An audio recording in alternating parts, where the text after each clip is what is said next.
You wake up, check your phone, a couple of texts, a missed call, maybe a weird notification that disappeared before you could read it.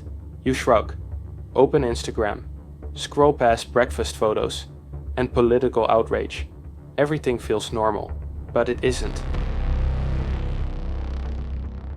Because sometime last night, maybe while you were asleep, maybe while you were watching Netflix, someone opened the door inside your phone. You didn't click anything. You didn't download anything. You didn't even know the door was there. But they did. No password, no click, just silence. And now they're inside. They're reading your messages, listening through your microphone, watching you in real time through the tiny black lens on the front of your screen. It's called spyware. And for a small group of elite Israeli firms, it's the most profitable thing you've never heard of. No bullets, no bombs, just a message and total access. This is a story of how a nation turned cyber talent into a weapon, how spyware became a billion-dollar business. Phones belonging to hundreds of journalists, activists and politicians have been hacked by governments. Illicit use of the powerful spyware Pegasus by the Israeli police to hack the phones of dozens of prominent figures. With the click of a button, you can bring down nations to their knees very rapidly, if you so desire, because every system can be hacked. The rise of a cyberpower. It started in the army, not with guns or tanks, but keyboards. In Israel, military service is mandatory, but if you are sharp enough, you don't go to the front lines. You go to a room with no windows. Inside, screens, servers, cables, and some of the smartest teenagers in the country. They call it Unit 8200. Officially, it's signals intelligence. Unofficially, it's where hackers are made. These are kids who wrote code before they could drive, who cracked networks for fun, who grew up fluent in technology the way others are fluent in language. And after their service, they didn't become baristas or bloggers. They built companies, dozens of them. They took what they learned about intrusion, surveillance, and staying invisible and turned it into startups. Israel had built the perfect pipeline: train elite hackers in the military, then unleash them into the private sector. What came next was inevitable. Companies like NSO took those skills and turned them into weapons for hire, and their crown jewel, Pegasus, the spyware that made Israel a global power in surveillance and a global threat to privacy. Pegasus and the business of spyware. They called it Pegasus, a piece of code so powerful it didn't need you to click anything. One missed call, one invisible message, and your phone was theirs. No warning, no trace, no escape. NSO Group, the Israeli firm behind it, claimed it was for national security, a tool to fight terror. But the real business, selling access to dictators, to monarchs, to regimes that disappeared journalists and tortured dissidents. But that's not the whole story, because Pegasus ended up in places it shouldn't have been, like the phones of journalists, activists, opposition leaders, even heads of state. Mexico, Saudi Arabia, India, Hungary, Rwanda, authoritarian governments, buying Israeli spyware to silence critics and crush dissent. And NSO, they said what every weapons dealer says: we just sell the tools. We don't control how they are used. But they kept selling. A billion-dollar spyware industry, quietly backed by the Israeli state and protected by silence. They weren't just exporting technology, they were exporting control. But tools like Pegasus were never meant to stay in the shadows forever. When you sell surveillance to the highest bidder, no matter who they are, eventually, the wrong people get caught in the crosshairs. And when they did, the whole world found out what Israel had really built.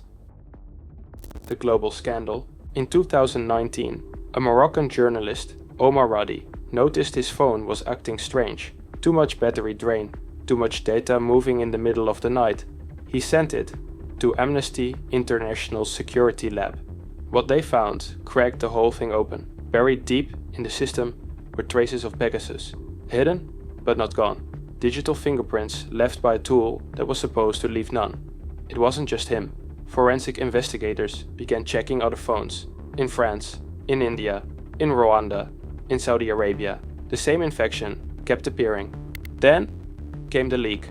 A list of 50,000 phone numbers flagged for surveillance. Presidents, prime ministers, diplomats, journalists, activists, human rights lawyers, people whose only crime was telling the truth. 17 media organizations, from The Guardian to Le Monde to The Washington Post, worked in secret to verify it.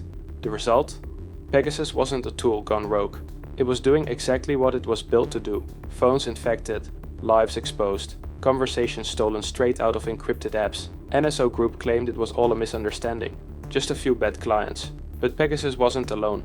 Quadream, Candiru, Paragon, all staffed by veterans of Israel's elite Unit 8200, all licensed for export by Israel's Ministry of Defense, all selling to the same governments that jail critics, torture dissidents, and murder journalists.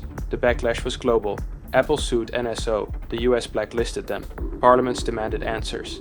Governments issued denials, then silence. But the damage was done. Pegasus was no longer a secret, it was a warning. And warnings only matter if someone plans to stop. Israel didn't, because this isn't a scandal to them. It's how they do business. The Spyware State. After Pegasus made headlines, Israel claimed surprise. NSO was just a private company, they said. Independent, outside state control. But that was a lie. Every spyware deal, every export license, passed through Israel's Ministry of Defense. Each client was approved, each contract greenlit, even when it was clear the tools were being used to crush dissent. The state didn't shut it down. It doubled down, because this wasn't just business. Spyware had become a foreign policy weapon. Israel used it to build silent alliances, selling Pegasus to Gulf monarchies, authoritarian leaders, states with no diplomatic ties, and in return, political favors, intelligence deals, access. Spyware became the currency of quiet agreements, tools traded for normalization, surveillance swapped for silence. In 2020, Pegasus played a hidden role in the Abraham Accords, a deal that opened relations between Israel and the UAE, days after the UAE struck a deal with NSO. Coincidence or strategy? Across Latin America, Africa, Eastern Europe, Israeli spyware kept showing up in the hands of regimes known for human rights abuse, and Israel kept approving exports. Because every infection, every hacked phone, wasn't just a business decision, it was policy. And the targets? They were never just criminals. They were the people telling the truth. The world saw a cyber weapon, and Israel saw an opportunity. And the people caught in the middle? They were never supposed to be seen at all. The fallout and the future Pegasus was just the beginning.